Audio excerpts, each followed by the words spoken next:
जय श्री कृष्णा। राधे राधे। घर की नारी को ही दुख तकलीफ क्यों झेलना पड़ता?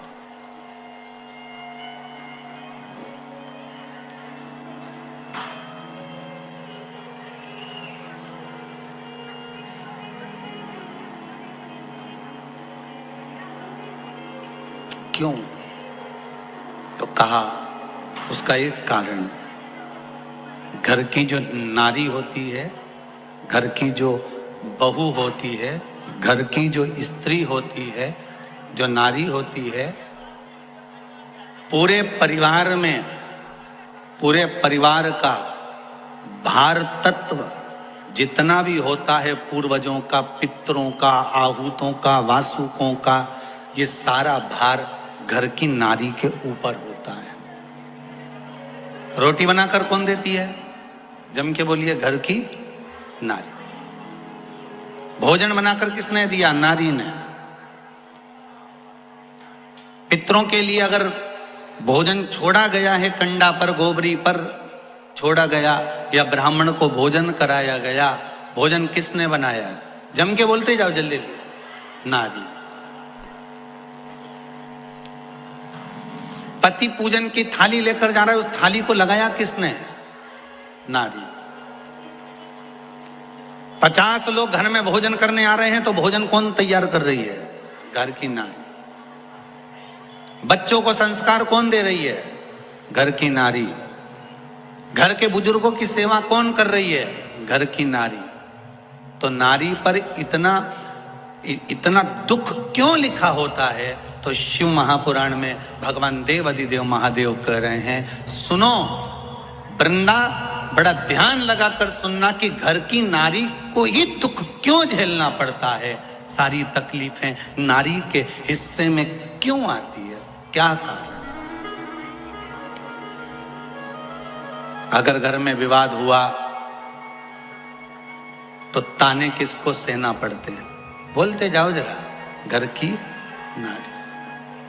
अब उसमें हम ये नहीं कर रहे हैं कि बहू को, कि सास को। नारी संबोधन में बेटी भी आ गई, नारी संबोधन में कन्या भी आ गई, नारी संबोधन में बहू भी आ गई, नारी संबोधन में सास भी आ गई, नारी संबोधन में पूरे विश्व की जो माताएं हैं, चाहे वो जगत जननी पार्वती हो, चाहे जगत जननी मां लक्ष्मी हो, चाहे जगत जननी माता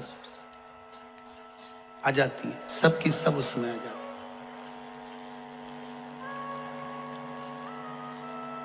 इनके खाते में दुख क्यों लिखा हुआ है?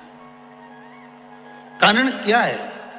शिव महापुराण की कथा कर रही है। वृंदा ने कह दिया, देव अधिदेव महादेव, आप वैष्णव होकर एक वैष्णव को समझा रहे हो, आप इतने बड़े ज्ञानी होकर मुझको समझा रहे हो, और जानते हो आप मुझे समझा रहे हो कि मेरे ऊपर दुख का पहाड़ टूट पड़ा है, और मैं पूछ रही हूं कि नारी को इतना दुख क्यों होता है? क्यों? आपकी धर्म पत्नी माता पार्वती तो कैलाश पर निवास कर रही हैं, वो तो सुखी है, उनको दुख क्या, उनको तकलीफ क्या, उनको कष्ट क्या?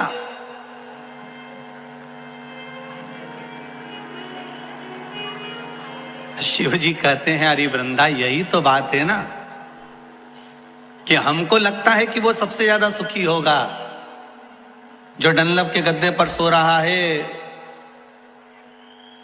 जो खूब सारा आनंद का सुख भोग रहा है, जिसके पास में डनलप का गद्दा है, खूब सारे उसके पास में हीरे के सेट हैं, सुंदर सोने के सेट हैं, फिर वही वाली बात आ गई, सोफा सेट है, सोने का सेट है, हीरे का सेट है, बस आदमी अब सेट है। सेट तो बहुत सारे हैं।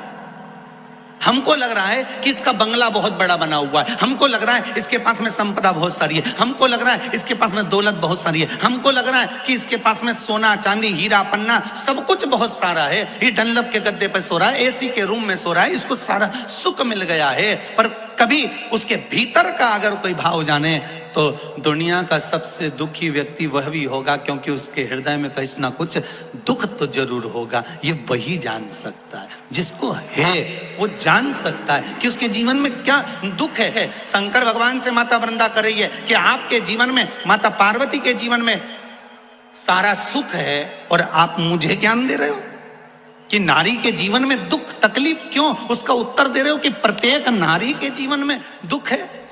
तो पार्वती के जीवन में कौन सा दुख है? माता पार्वती तो अलमस्त आनंद में रहने वाली, उनको किसी चीज की कमी नहीं है।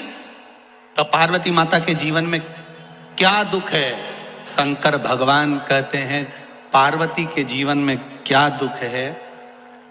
शिव जी कहते हैं मैं एक मुख से उसका वर्णन नहीं करूंगा। नारी के दुख बताने के लिए शंकर जी उसी समय पर अपने 5 मुख रख लिए। आरती में लिखा है एका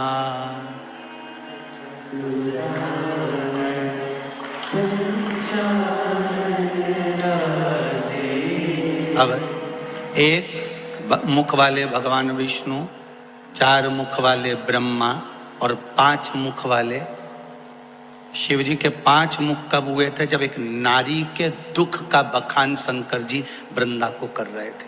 कोई आपसे पूछे तो बता देगा। एकानंद चतुरानंद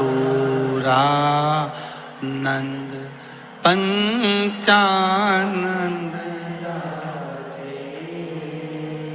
भोले पंचानंद। अब देखिए 5 मुख 15 आंखें, कितनी आंख?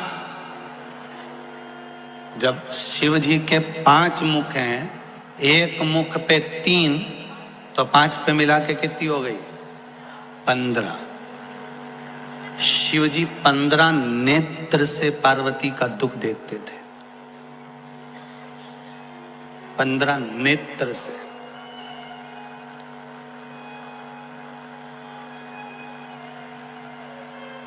और बखानने के लिए, उस दुख का वर्णन करने के लिए शिव जी ने कितने मुख ले लिए थे? जम के बोलो जरा।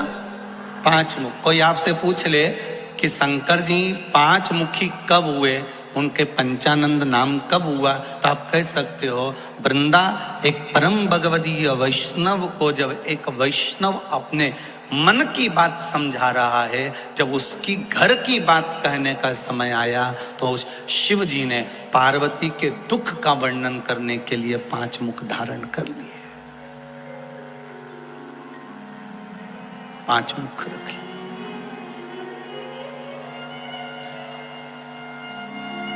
शिव जी कह रहे हैं सुनो वृंदा, 5 मुख से 5 दुख शंकर भगवान वृंदा के सामने पार्वती, क्योंकि वृंदा ने शब्द ऐसा कह दिया था कि आप मुझे समझा रहे हो पार्वती को दुख क्या है, पार्वती को तकलीफ क्या है, पार्वती को कष्ट क्या है। तो पहला दुख कह दिया था अरे ओ वृंदा, पार्वती को दुख इस बात का है कि उसके 13 बच्चे हुए पर उसके गर्भ से एक भी नहीं हुआ। यह जीवन का सबसे बड़ा दुख है। कितने बच्चे हैं शंकर भगवान के? 13।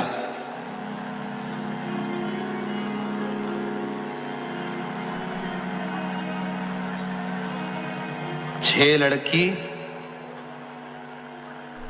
और 7 लड़के शिव जी के। पर माता पार्वती के गर्भ से कितने बच्चों ने जन्म लिया?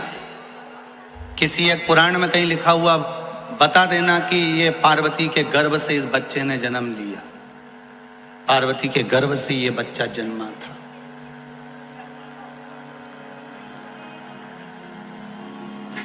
किसी एक पुराण में कहीं लिखा हो कि यह पार्वती जी के गर्भ से जन्मा है? नहीं। 6 पुत्र षडानंद कार्तिकेय का जन्म हुआ तो गंगा जी के जल से हुआ। 5 लड़कियों का जन्म हुआ तो गंगा जी के जल से हुआ। एक बेटी अशोक सुंदरी का जन्म हुआ तो अशोक के वृक्ष से हुआ। गणेश जी का जन्म हुआ तो पार्वती के तन के उपतन से हुआ।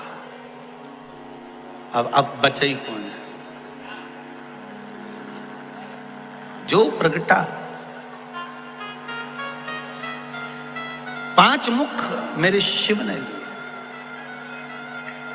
15 आंखें मेरे शंकर भगवान ने बनाई है, इसलिए ये 5 मुख से वर्णन करते हुए शंकर जी कह रहे हैं कि दुख नारी का। तुम कह रहे हो पार्वती सुखी है, हमको लगता है कि बहुत बड़े बंगले में रह रहा है, बहुत सारी गाड़ियां हैं, बहुत सारी फैक्ट्रियां हैं, बहुत सारा काम काज है, तो व्यक्ति सुखी होगा। पर उसके भीतर की बात वही जान सकता है कि दुख क्या है।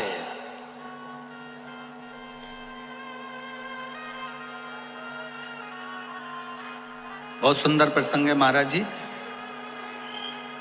धन का बिस्तर मिल जाए पर नींद को तरसे नैन, और कांटों पर भी सोकर आए किसी के मन को चैन।